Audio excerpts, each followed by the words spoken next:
믿고 들을 수 있는 권사회인 것 같습니다. 갑자기 생각난 건데 수요일 밤 찬양대를 권사회 중심으로 조직해서 한번 세워보면 어떨까 하는 생각도 좀 듭니다. 그래서 인원도 제법 되실 것 같다 하는 생각이 들어서 제가 전에 있던 교회에서는 수요일 밤 찬양대가 권사회 중심으로 편성이 됐어요. 간혹 집사님들도 좀 섞여서 쓰시기는 하는데 한번 고려해 봄직하다 하는 생각이 좀 들었습니다. 우리 이면정 집사님 또 간증 나눠주셔서 감사합니다. 저희가 매월 넷째 주 수요일만 간증으로 이렇게 나누게 되는데요. 여러분들 안에 은혜가 있으시다, 꼭 나누고 싶으시다 하시는 분들은 저에게 연락을 해 주시거나 우리 양 목사님께 연락을 해 주시면 미리미리 준비해서 그렇게 이곳에 서서 간증을 나누도록 그렇게 하겠습니다. 간증은 이제 7분 이내로 저희가 딱 정했어요. 그래서 A4 한 장 반 분량으로 딱 정해놔 있기 때문에 더 많은 것을 나누려고 해도 안 돼요. 저희가 딱 예배 시간에 맞춰서 디자인된 거라 이제 오늘 7분 이내로 간증을 잘 나누어 주셔서 너무나도 감사를 드립니다. 시편 계속해서 묵상하고 있습니다. 시편 8편은 맞소라 본문에서는 10절로 돼 있어요. 오늘 여러분들 성경은 9절로 돼 있지 않습니까? 그런데 맞소라 본문에는 10절로 돼 있습니다. 그것 기억해 주시면 되겠습니다. 이 깃딧에 해당하는 히브리어가 하기티트라는 단어인데요. 이 히브리어는 이제 사어예요. 죽은 언어예요. 이제 없는 언어예요. 그러니까 텍스트로만 남아있는 언어이기 때문에 상당수 많은 단어들이 해석이 잘 안 되는 단어들이 있어요. 그냥 추측만 할 뿐이에요. 그런데 그 추측에 의하면 대략 악기에 해당되지 않을까, 또 악기 또는 축제에 관련된 어떤 의식에 해당되는 단어가 아닐까 이렇게 추측을 해요. 그런 이유가 뭐냐면 오늘 여러분이 읽은 성경에 보면 별, 달 뭐 이런 단어들이 나오잖아요. 그래서 아마도 밤에 이루어지는 축제에 대한 의식에 관련된 단어가 아닐까 하는 그런 해석을 하기도 합니다. 이 시는 창조시로 우리에게 많이 알려져 있는 시입니다. 여러분들이 이 시를 좀 부분적으로나마 많이 읊기도 하고 찬양의 가사로도 익숙할 것이다 하는 생각이 듭니다. 하나님께서 우주 만물을 창조하셨는데 그 우주 만물 중에 사람이라고 하는 존재, 우리 같은 사람이라는 존재는 그냥 점을 하나 딱 찍은 것보다 더 못한, 그 점도 너무 커요, 우리에게는. 그러니까 우주 만물 중에 사람이라고 하는 존재는 그 점도 안 되는 그런 미약한 존재이다라고 하는 것이죠. 그런데 그런 점도 안 되는 우리 인생, 우리 사람을 하나님께서 얼마나 우리를 사랑하고 계시는지, 또 우리를 얼마나 사랑하셔서 우리를 돌보시는지를 깨닫고 다윗이 그것에 대해서 감사하고 하나님의 이름을 높여드리는 그런 찬양시에 해당됩니다. 본문 1절 우리 함께 읽겠습니다. 여호와 우리 주여, 주의 이름이 온 땅에 어찌 그리 아름다운지요, 주의 영광이 하늘을 덮었나이다. 하나님께서 우주 만물을 창조하신 사실을 우리가 다 믿음으로 고백하고 있습니다. 그런데 우주 만물에 비하면 우리 인간은 보잘것없는 존재이죠. 하나님께서 인정해 주시니까, 우리를 세워주시니까 볼만한 그런 존재가 되는 것이지, 그렇지 않으면 앞에서 언급드린 것처럼 점도 안 되는 보잘것없는 인생일 뿐이다라고 하는 것이죠. 그런데 다윗은 하나님께서 우리 사람에게 큰 영광과 능력을 주심으로 인해서 모든 자연계보다 뛰어나게 하셨다라고 하는 것을 자연을 보면서 알게 되었다는 거예요. 여러분, 이게 굉장한 안목이에요. 많은 불신자들은요, 믿음의 사람들이 아는 사람들은 자연을 보고 하나님께서 살아계시고 하나님께서 우리 미물과 같은 존재를 높이셨구나, 우리를 사랑하시는구나, 우리를 돌보고 계시는구나, 이것을 바라보고 알게 되고 깨닫게 되는 그런 사람들이 거의 없다고 보시면 돼요. 그저 다윗과 같은 믿음의 안목으로 바라보는 이 믿음의 사람들만이 하나님께서 심어놓은 그 여러 자연 속에 하나님의 권능, 하나님의 신성, 그것을 깨달아 알고 그것에 대해서 감사하고 찬양할 수 있다라고 하는 사실입니다. 로마서 1장 20절 우리 화면을 보고 함께 읽어보겠습니다. 창세로부터 그의 보이지 아니하는 것들, 같이 읽겠습니다. 시작. 창세로부터 그의 보이지 아니하는 것들, 곧 그의 영원하신 능력과 신성이 그가 만드신 만물에 분명히 보여 알려졌나니 그러므로 그들이 핑계하지 못할지니라. 이 로마서 1장 20절에 분명히 이 자연에 하나님께서 하나님의 능력과 신성을 심어 놓으셨다 그랬어요. 그래서 우리 믿는 사람들이 이 자연을 바라보면서 하나님의 그 능력을 체험하게 되는 거고 하나님께서 심어 놓은 그 신성을 깨닫게 되는 거예요. 다윗이 그랬다는 거예요. 마찬가지로 우리도 자연을 보면서 하나님의 살아계심을 경험하고 느낀다라는 거예요. 그렇기 때문에 혹 믿음을 가진 자들 중에서 하나님이 안 계신가 보다 이런 말을 할 수가 없다는 거예요. 이런 핑계를 댈 수가 없다는 거예요. 왜?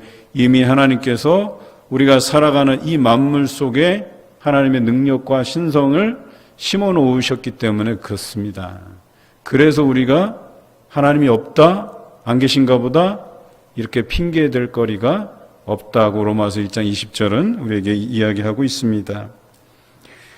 여러분, 다윗은 그것을 명확하게 보고 느끼고 그리고 자신뿐만 아니라 그 시편을 읊는 모든 믿음의 사람들에게 하나님께서 권능을 주시고 지혜를 주시고 안목을 주시고 그래서 하나님의 살아계심을 느끼게 하신다. 그것에 대해서 감사하다라고 노래하고 있는 것입니다. 이번 주 중에 월요일 날이죠. 제가 쉬는 날인데 우리 가족들과 함께 만경강을 거닐었어요. 그러니까 처음으로 강가까지 이렇게 내려가 본 것 같아요. 그런데 만경강이 너무나도 아름답더라고요. 심지어 우리 교회에서 뚝방까지는 1분도 채 안 걸려요. 거기까지 올라가는데. 근데 거기서 올라가서 그 산책로를 쭉 거니는데 거닐면서 이쪽 도로 쪽을 바라보고 강 쪽을 바라보고 풍경이 그렇게 다를 수가 없더라고요. 이쪽에 도로 쪽을 바라보니까 이 분주한 세상이 보여요. 내가 저 조그만한 동네 안에서 아웅다웅 그냥 분주하게 바쁘게 그렇게 살아갔나 보다 하는 그런 생각이 들어요. 진작에 여기 한번 올라와 볼 걸. 거기서 바라보는 우리 동네의 모습은 굉장히 분주한 모습이었지만 만경강을 바라보는 그 풍경은요, 말 그대로 하나님의 살아계심 그 자체였었어요. 그리고 우리 아이들 또 제 아내가 얼마나 좋아했는지 몰라요. 너무나도 아름다운 강, 그리고 자연이 훼손되지 않는 그 강을 바라보면서 정말 하나님께서 주신 이 자연을 보게 하신 것이 얼마나 감사한지 몰라요. 그래서 제가 사진을 몇 컷 찍어서 제 SNS에 올렸더니 우리 교회 어느 집사님이 댓글을 다셨어요. 목사님, 그곳이 봉산교회의 갈릴리 해변입니다. 근데 그 표현이 너무 좋은 거예요. 나는 갈릴리 해변에서 사는구나. 그래서 언제라도 마음이 울적하거나 정말 내가 그 하나님의 부재를 경험할 때 그냥 1분도 채 안 걸리는 그곳으로 가면 그 자연 광경 안에서 하나님의 살아계심을 경험할 수 있을 것 같다 하는 그런 느낌을 받았어요. 여러분, 만물 속에 하나님께서 감추어 놓으신 그 능력과 신성, 우리는 날마다 경험할 수 있지 않습니까? 바쁘게 돌아가는 도심 안에서는 그럴지 몰라도 저는 이 완주군이 참 마음에 드는 게 이 만경강가에 서기만 하면 그 바람만 맞아도 하나님이 살아계시는구나. 우리에게 이런 자연을 주셨구나. 또 능력과 권위와 또 지혜와 안목을 우리에게 주셨구나, 그런 생각을 가지게 돼요. 한번 시간 내서 만경 강가를 한번 거닐어 보시는 건 어떨까. 물론 저보다 많이들 거닐어 보셨을 거라고 생각이 들고, 어릴 때부터 아마 이곳에서 또 모르겠어요, 수영하면서 자라신 분들도 더러 계시지 않을까 하는 생각이 듭니다. 우리 본문 2절을 우리 화면을 보고 같이 읽겠습니다. 본문 2절입니다. 주의 대적으로 말미암아 어린아이들과 젖먹이들의 입으로 권능을 세우시며 이는 원수들과 보복자들을 잠잠하게 하려 하심이니이다. 아멘. 하나님께서는 원수들과 보복자들을 잠잠케 하시기 위해서 희생양의 상징이었던 어린아이, 젖먹이들에게 그 입으로 권능, 즉 튼튼한 요새를 세우셨다. 누구도 침범할 수 없고 해를 가할 수 없도록 든든한 권능으로 세우셔서 더 이상 이들이 사회적으로 압박을 받거나 억압받지 않게, 이 사회적인 약자로 상징되는 어린아이와 젖먹이들이 희생당하지 않도록 하셨다, 이런 뜻이에요. 쉽게 풀이하면 이렇습니다. 사람도 우주 만물 안에서 가져다 놓으면 약자예요. 그러니까 우리가 한번 자연재해를 얻으면 어떻게 돼요? 인간이 손 쓸 수가 없어요. 그래서 그 자연재해에도 많은 사람들이 생명을 잃거나 집을 잃거나 그렇게 돼요. 그래서 어찌 보면 우주 만물 안에서 굉장히 나약한 존재일 수밖에 없다는 거예요. 그런데 그런 존재에게 하나님께서 권능을 심어주신다는 거예요. 그런 사람에게, 그 연약한 존재인 사람에게 튼튼한 요새로 삼아주신다는 거예요. 누구도 침범할 수 없게 하신다라고 이야기하시는 거예요. 본문 3절과 4절을 우리 함께 읽겠습니다. 주의 손가락으로 만드신 주의 하늘과 주께서 베풀어 두신 달과 별들을 내가 보오니 사람이 무엇이기에 주께서 그를 생각하시며 인자가 무엇이기에 주께서 그를 돌보시나이까. 아멘. 앞서서 말씀드린 것과 비슷해요. 사람에 비해서 우주 만물이라고 하는 이 거대한 덩치, 이 거대한 조직, 그런데 그런 거대한 우주 만물을 하나님의 손가락으로 만드셨다라고 기록하고 있는 거예요. 그러니까 우주 만물에 비해서 사람은 굉장히 미약한 존재인데 그 상대적으로 거대한 우주 만물을 하나님께서 손가락으로 지으셨다라고 이야기하시는 거예요. 그러니 하나님께서 얼마나 위대하시고 광대하신 분이신가를 우리가 알 수 있지 않습니까? 그런데 이런 하나님이 이 우주를, 그 광대한 우주를 손가락으로 지으신 그 하나님께서 우주보다 훨씬 더 못 미치는 미물에 가까운 우리 사람을 사랑하시고 돌보아 주셨다. 어찌 이런 미물 같은 존재를 생각하시고 또 사랑해 주시고 돌봐주시느냐, 이것을 다윗이 고백해내고 있다라고 하는 것이죠. 여러분, 얼마나 감사한 찬양입니까? 하나님께서 우리를 돌보신다. 이 우주 만물을 손가락으로 지으신 그 광대하신 분이 미물 같은 우리들을 사랑하시고 돌봐주신다라고 하는 것이죠. 여러분, 이것에 대해서 우리가 날마다 감사할 수 있어야 된다라고 하는 것입니다. 혹시 여러분 중에서 대통령의 만찬에 초대받으셔서 다녀오신 경험이 있으십니까? 계셔요? 그런 분이? 예, 잘 없으시죠? 한번 생각해 보십시다. 대통령이 여러분을 만찬에 초대했다고 한번 상상해 보세요. 어떨 것 같아요? 예, 당장에 가서 새 옷도 좀 사 입고 또 머리도 좀 미용실 가서 아름답게 좀 매만지고 뭐 이렇게 준비하지 않겠어요? 왜요? 우리가 평생 살아가면서 대통령 얼굴로 보고 만나기가 쉽지가 않아요. 제 이종 사촌 형님이 서울 국제 마라톤 대회에 나가서 세계 사람이 다 모여서 이제 마라톤 경주를 하는 거죠. 거기에 100위 안에 들었어요. 100등 안에 들었어요. 그때 당시만 해도요, 100등 안에 드는 게 쉬운 게 아니었었어요. 그런데 100등 안에 든 사람을 대통령 만찬에 초대를 했어요. 그래서 저희 사촌 형님이 그 만찬에 다녀오신 경험이 있어요. 그래서 지금도 그 댁에 가면 그때 탄 메달, 완주 목걸이 메달을 갖다가 집에 갑옷처럼 딱 걸어놨어요. 우리가 볼 때는 아무것도 아닌 것 같지만 그 형님한테는 그게 뭐 대단한 경험이었던 것 같아요. 여러분, 한 나라의 대통령의 관심을 받는데도 이런 요란을 떨고 그 뭐 별거 아닌 메달 하나 갑옷처럼 매달고 그러는데요. 하물며 우주 만물을 창조하신 그 하나님께서 우리에게, 바로 나에게 그런 관심을 가져주시고 사랑해 주시고 또 돌봐주신다. 여러분, 얼마나 대단한 것 아니겠습니까? 얼마나 감사한 일이 아니겠습니까? 여러분, 이 부분에 대해서 우리는 부인할 수가 없어요. 그 대단하신 하나님께서 보잘것없는 우리 인생을 사랑하시고 돌보신다. 한번 생각해 보세요. 그런데 내가 감히 하나님께서 아끼시고 사랑하시고 돌보시는 그 사람들을 어찌 미워할 수 있고, 어찌 그들을 향해서 저주할 수 있고, 어찌 그들을 귀하게 여기지 아니할 수가 있겠어요. 본문 5절에서 8절까지 말씀 우리 같이 읽겠습니다.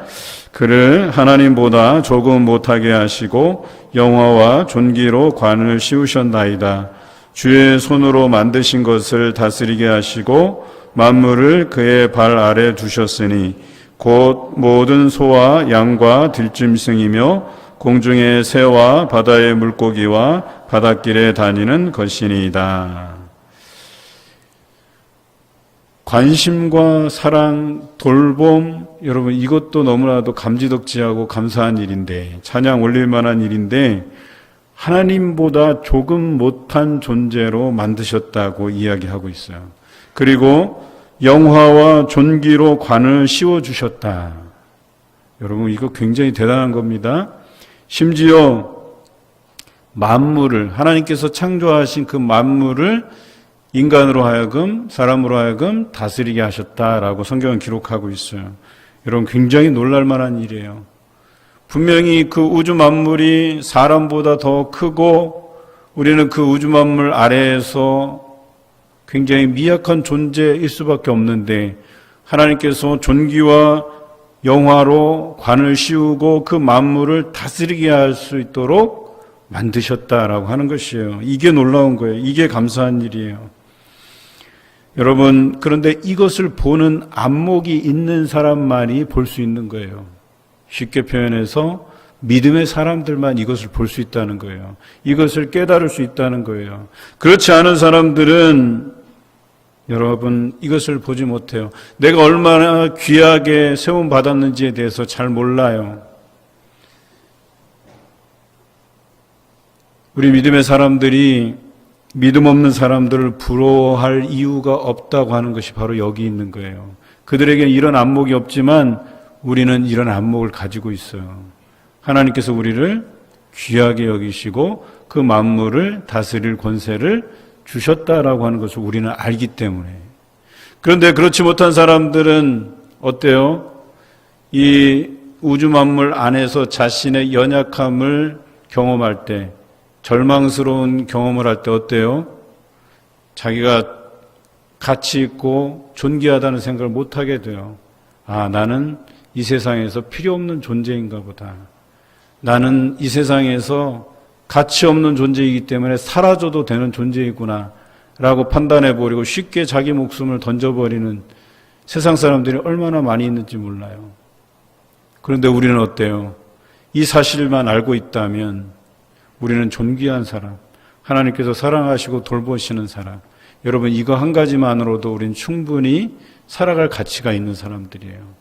그래서 어떠한 고난이 와도 또 절망스러운 상황에 놓여도 우리는 희망을 잃지 않을 수 있다는 거예요. 왜? 하나님께서 나를 사랑하시고 나를 돌보시고 나를 존귀하게 여기시기 때문에 그렇다라고 하는 거예요. 하나님보다 조금 못한 사람으로 여긴다고 분명히 말씀하고 계세요. 여러분 히브리서 2장의 말씀에 이런 말씀이 있어요. 예수님의 인성에 대해서 묘사하는데요. 사람의 눈으로 보기에는 하늘의 천사보다 좀 못한 그런 존재로 보일 수 있지만 예수 그리스도는 이 천사들과 비교할 수 없을 정도의 바로 하나님의 아들이시라는 그 사실과 동시에, 그럼 사람들은 어떠하냐? 이 히브리서 2장 이렇게 표현하고 있어요.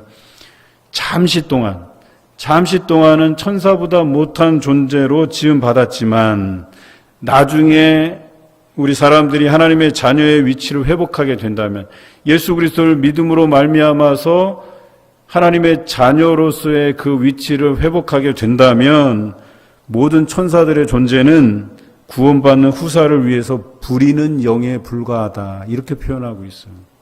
결론적으로 우리를 천사보다 더 귀한 존재로, 천사가 그 믿는 후사들을 떠받드는 형태의, 즉 우리를 천사보다 더 나은 존재로 만들어 가신다라고 하는 거예요. 여러분 얼마나 대단합니까? 이게 바로 우리들이에요. 하나님께서 선택하신 우리들이다라고 얘기하는 겁니다. 우리 자신이 하나님의 자녀라 할 때에 정말 존귀한 존재임을 우리가 알아야 돼요. 그래서 우리를 소중히 여기는 것도 너무나도 중요해요. 여러분, 세상에서 자살하고 또 자녀들을 학대하고 또 사람의 목숨을 아주 가볍게 여기는, 경시하는, 또 사람의 그 인격을 존중하지 않는 그런 풍조가 이 세상에 너무나도 강해요. 그런데 이런 세상을 향해서 하나님께서 사람을 얼마나 존귀하게 만드셨는지를 우리 입으로 고백해낼 뿐만 아니라 많은 사람들에게, 이것을 모르는 사람들에게 알려주어야 된다라고 하는 거예요. 여러분 주변에 보면 낙담하고 절망하는 사람들이 많아요. 자신들에 대해서 나는 비천하다, 나는 정말 보잘것없다, 나는 정말 쓸모가 없는 사람인가 보다, 이렇게 여기는 사람들이 얼마나 많은데요. 여러분 그런 사람들에게 복음을 전하셔야 돼요. 당신은 하나님께서 귀하게 만드신 존재라는 걸 알려주어야 돼요. 하나님께서 그 사람을 얼마나 귀히 여기시는지, 얼마나 사랑하시는지, 그리고 그를 얼마나 돌보아 주시는지를 그가 알게 해야 된다는 거예요. 믿음의 안목을 가지게 해야 된다는 거예요. 여러분 이 일에는 전도밖에 없어요. 복음을 전하는 일밖에 없어요. 우리가 사순절 기간 동안에 4개의 프로젝트를 세우고 우리가 계속 도전하고 있잖아요. 좀 아쉬운 거는 이래요. 저는 목표가 이랬어요. 사순절 프로젝트를 딱 세우고 매일 말씀 묵상하는 거, 이거는 아마 많이들 하실 거예요. 2번째로 넘어오면 조금 어려운 단계를 만든 거예요. 그 묵상한 것을 혼자 묵상하지 마시고 교회 홈페이지 들어오셔서 가입하고 로그인해서 말씀 나눈 게시판에 가서 글을 좀 올리시라고 하는 거예요. 그런데 이 글을 올리는 것까지 제 안에 품은 그 목표는 몇 명이었냐면 30명. 평균 30명도 아니에요.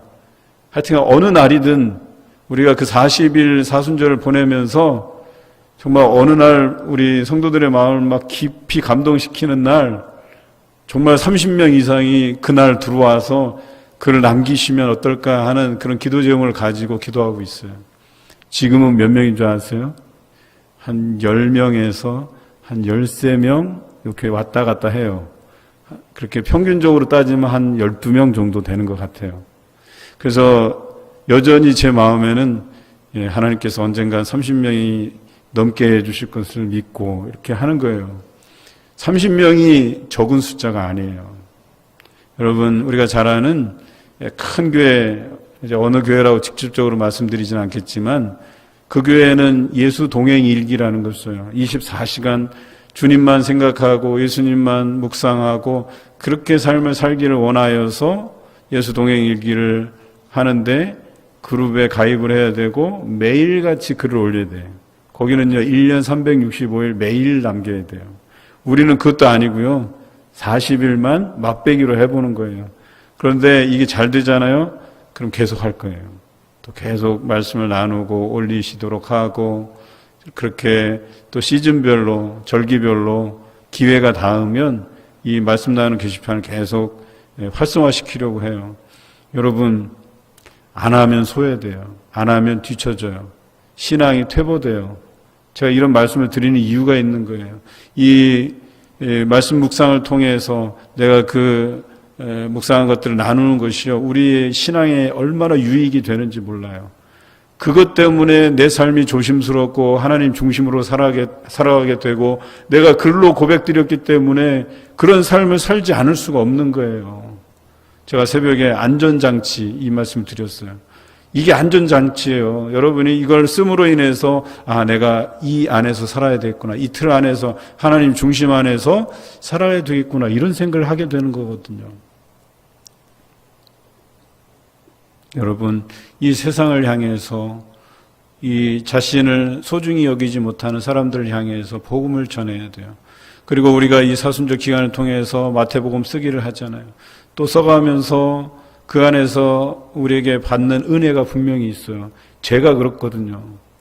제가 여러분들만 동참하게 하고 저는 안 쓸 수가 없잖아요. 저도 당연히 써야죠. 그래서 열심히 부지런히 써가고 있어요. 막 오타도 발견하고 그래서 원본 막 수정해 가면서 이렇게 쓰고 있어요. 얼마나 감사한지 몰라요. 막 경쟁이 붙었어요. 아내랑 서로 힐끔힐끔 쳐다보면서 당신 어디까지 썼어? 저보다 앞서가면 괜히 막 여기서 막 경쟁심이 막 불타오르는 거예요. 그러면 나도 막 써갖고 아내 막 따라잡고 또 이렇게 보면 아내가 또 저를 또 앞질러 가고 그런데 우리 막내 희진이가 딱 오더니 씩 보면서 웃는 거예요. 알고 보니까 우리 희진은 더 많이 나갔어요. 그러니까 아빠 엄마가 자기를 못 쫓아온다 이것 때문에 마음이 안심이 됐든지 이렇게 거실을 왔다 갔다 하면서 힐긋힐긋 봐요.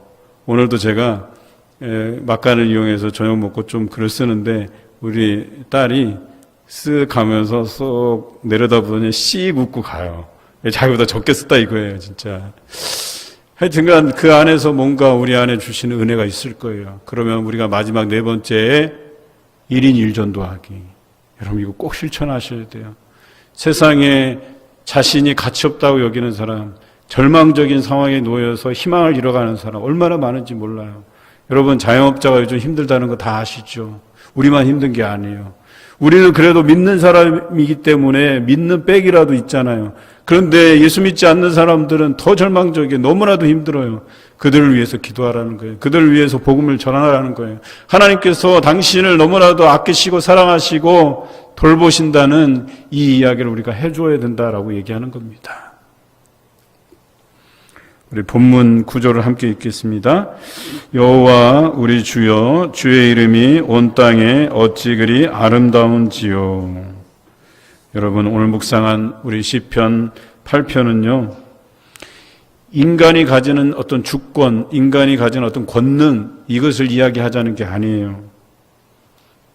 우주 만물 중에서 하늘과 달과 별들에 비해 정말 보잘것없는 존재 우리 인간들을 그토록 사랑하시는 그 하나님을 노래하고 있는 거예요. 우리를 기억해 주시고 돌보시고 그래서 다윗은 이 하나님에 대한 찬양을 목적으로 이 시를 읊고 있는 것이거든요. 오늘 이 구절에 보면 주의 이름이라고 하는 단어가 나오죠. 이게 핵심적인 거예요. 주의 이름.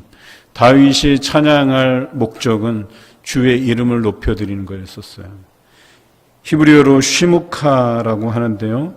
분명히 우리가 1절 읽을 때도 하나님께서 이 지으신 세상을 찬송하면서 하나님의 그 높으심을 찬양했던 것처럼 오늘 마지막 절에도 주의 이름이 온 땅에 어찌 그리 아름다운지요 라고 노래하고 있는 것이거든요. 제가 한 주간 좀 숙제를 내보려고 해요. 여러분은 만경 강가를 거닐면서 시편 8편을 읊는 거예요. 여러분 암송해서 읊으면 더 좋겠죠. 저도 한번 해보려고 그래요. 그래서 만경 강가를 걸으면서 이 시편 8편의 말씀을 쭉 한번 묵상해 보세요. 여러분 눈안에 들어오는 그 하나님 우리를 돌보시고 사랑하시고 아끼시고 기억하시는 그 하나님을 경험하게 될 줄로 믿습니다. 이것은 첫 부분과 마지막이 동일한 수미쌍괄식 구조라고 얘기해요. 이런 시들이 참 많아요. 앞에도 그렇고 뒤에도 그렇고.